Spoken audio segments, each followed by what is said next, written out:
India news देख रहे हैं आप। मैं हूं आपके साथ पराग गुप्ता। एक नजर फटाफट खबरों पर। देश में कोरोना मामलों में लगातार गिरावट दर्ज की जा रही है। 24 घंटे में 1,73,000 से ज्यादा नए केस सामने आए। 3,617 मरीजों की मौत हो गई।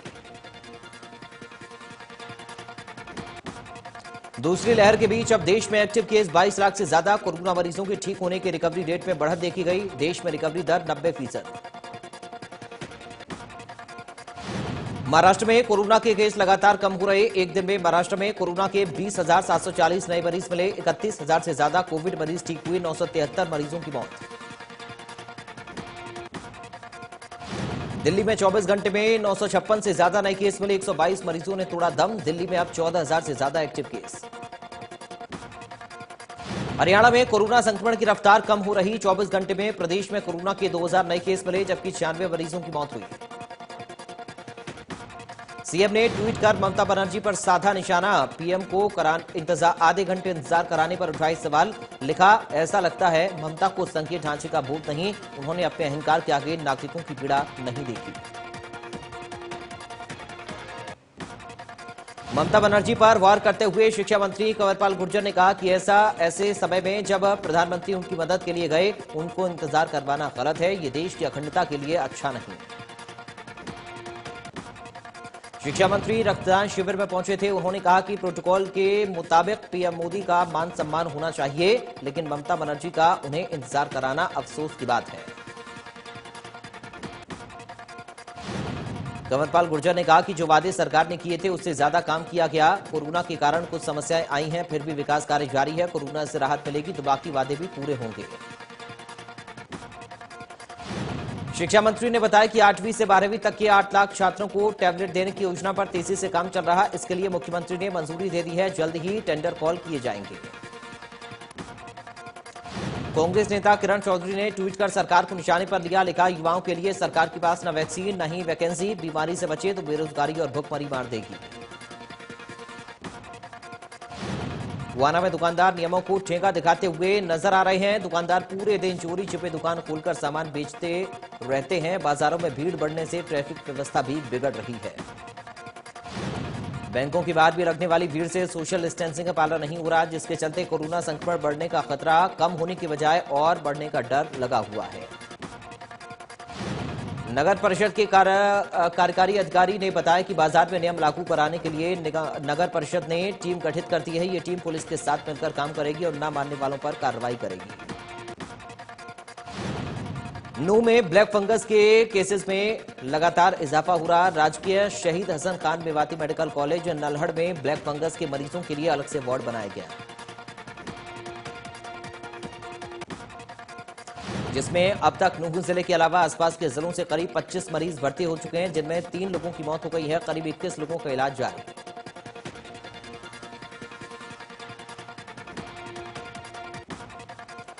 डिप्टी सिविल सर्जन ने बताया कि इलाज में इस्तेमाल होने वाला इंजेक्शन पीजीआई रोहतक से मंगवाया जा रहा है। उनके पास इंजेक्शन का स्टॉक है। दवाई उपलब्ध होने की वजह से अभी हालात काबू में है। स्वास्थ्य मंत्री अनिल विज ने कांग्रेस की तुलना राक्षसों से की और कहा कि आपातकाल में कांग्रेस का मतलब सिर्फ इतना है कि इन्होंने ध्यान भटकाना है, लेकिन सरकार हिमालय की तरह डटकर खड़ी है। विज ने कहा कि राक्षसों की तरह इनके द्वारा विघ्न डालने से कुछ भी प्रभावित नहीं होगा। आज लोग ऋषि मुनियों को याद रखते हैं, राक्षसों को नहीं।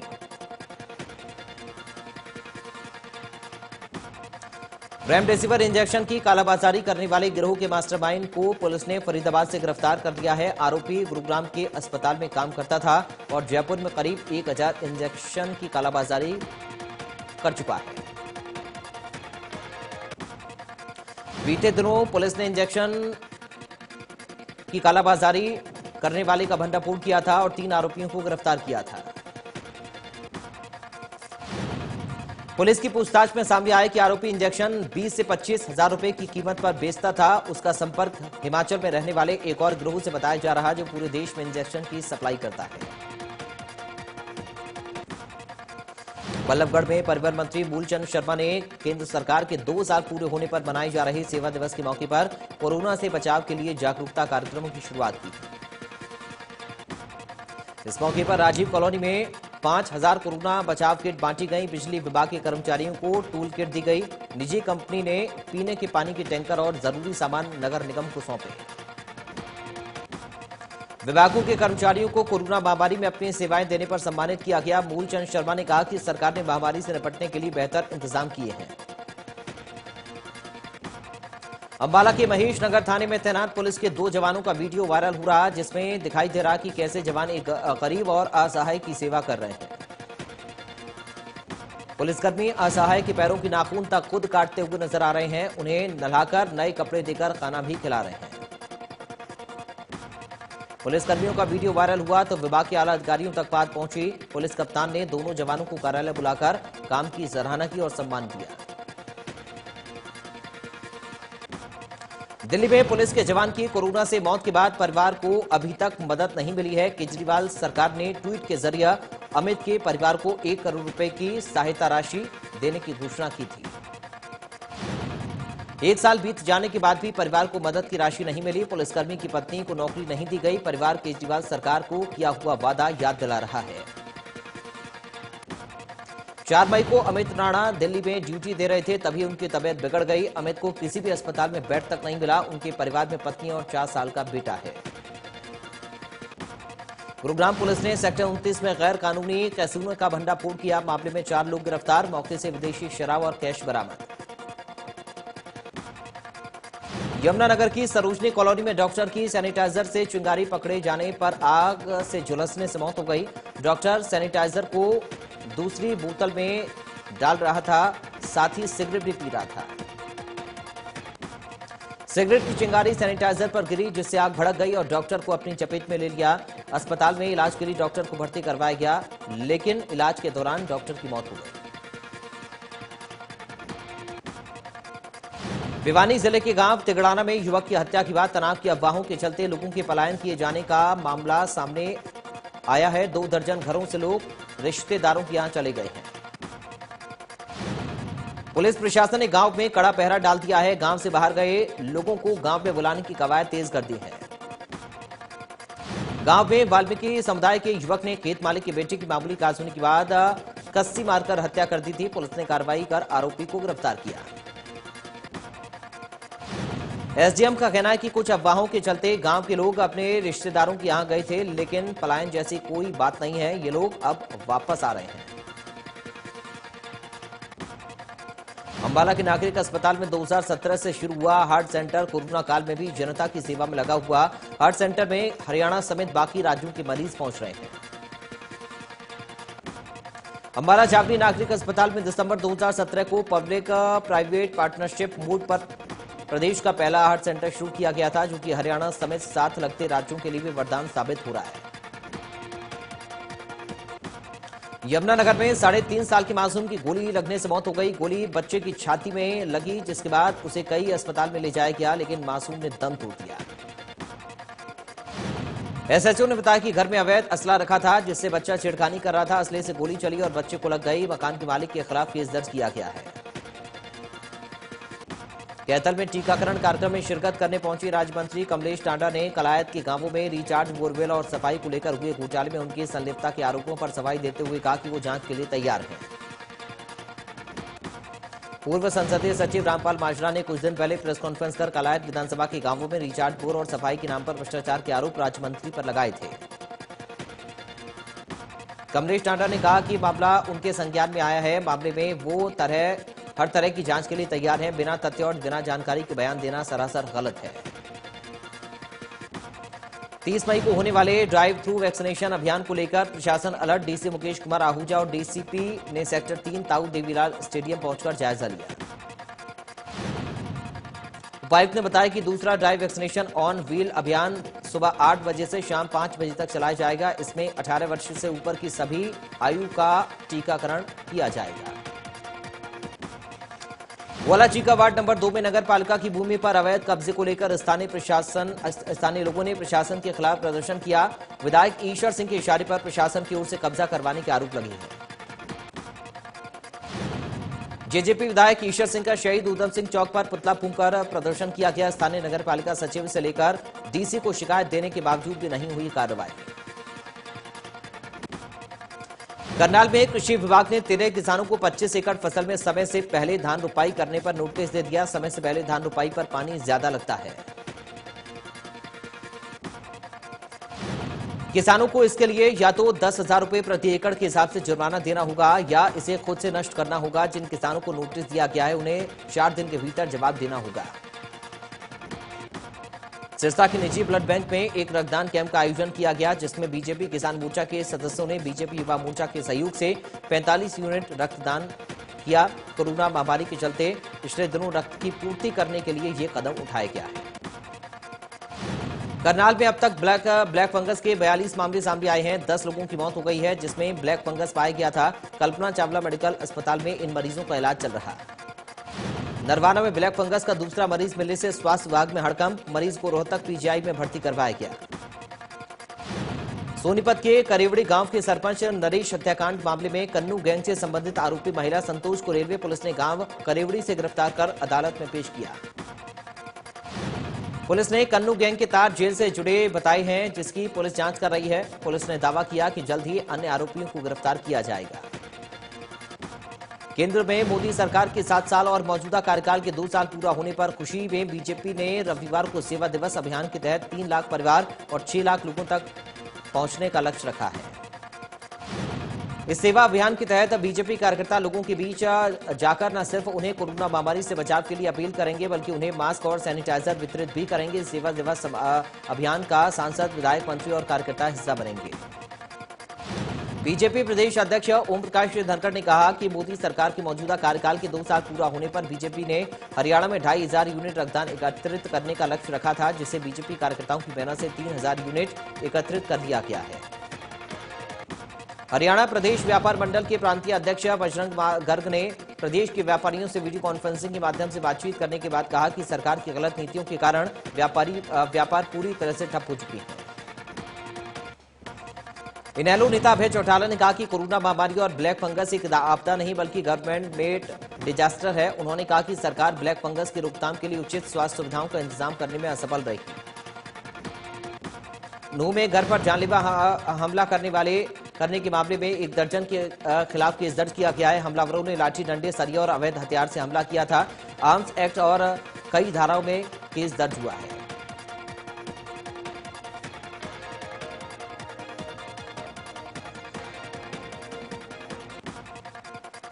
फिल्म अभिनेता रणदीप हुड्डा ने बहुजन समाज पार्टी के नेता और उत्तर प्रदेश के पूर्व सीएम मायावती पर अभद्र टिप्पणी की, जिसके बाद उनकी गिरफ्तारी की मांग उठी है। उनका एक वीडियो सोशल मीडिया पर वायरल हो रहा है, जिसमें वो उत्तर प्रदेश के पूर्व मुख्यमंत्री और बसपा अध्यक्ष मायावती पर जोक मारते हुए नजर आ रहे हैं। वीडियो पुराना बताया जा रहा है। उनकी इस हरकत पर खूब आलोचना हो रही है।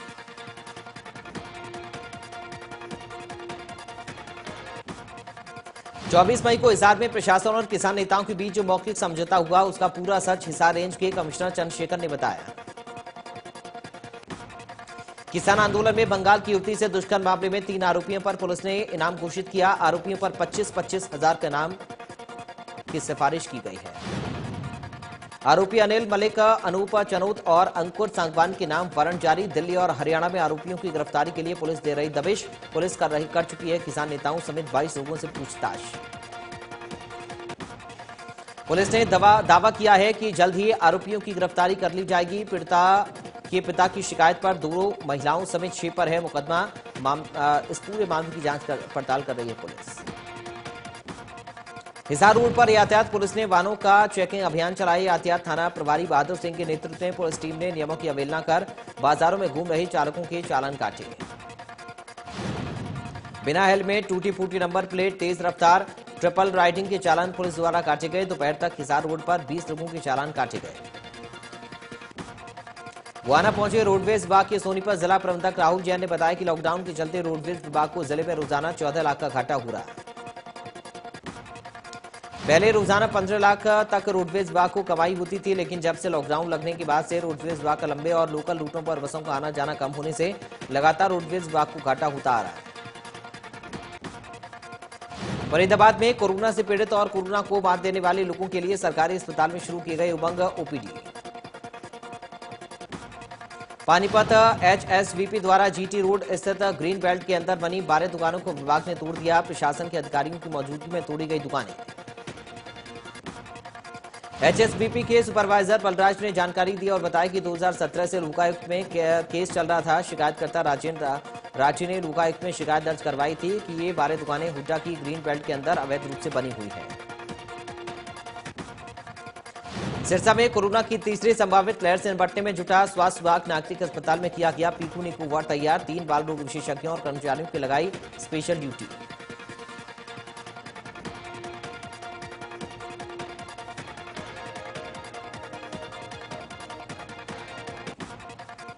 फतेहाबाद के रत्ती इलाके में रेहड़ी चालकों ने पुलिस कर्मचारियों से की हाथापाई। पुलिस कर्मचारी पर 2 रेहड़ी वालों के साथ मारपीट का आरोप।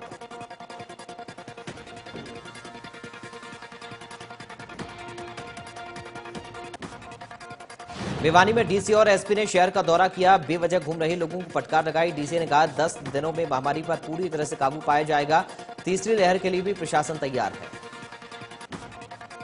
डीसी ने कहा कि 2,03,000 लोगों को वैक्सीनेट किया जा चुका है। पॉजिटिविटी रेट 30% से घटकर 7% हो गया है। Haryana villager health checkup scheme कारगर साबित हो रही है। डीसी ने कहा कि होम आइसोलेट मरीजों का 4 दिन तक बुखार नहीं उतरता तो 5वें दिन उन्हें अस्पताल में लाने की एसएमओ की जिम्मेदारी है। एसडीएम को भी ऐसे मरीजों की मॉनिटरिंग करने के आदेश हैं। फरीदाबाद के निजी मेट्रो अस्पताल में एक बुजुर्ग महिला में ब्लैक फंगस की पुष्टि हुई, जिसके बाद महिला को ऑपरेशन करके आंखें निकालनी पड़ेंगी।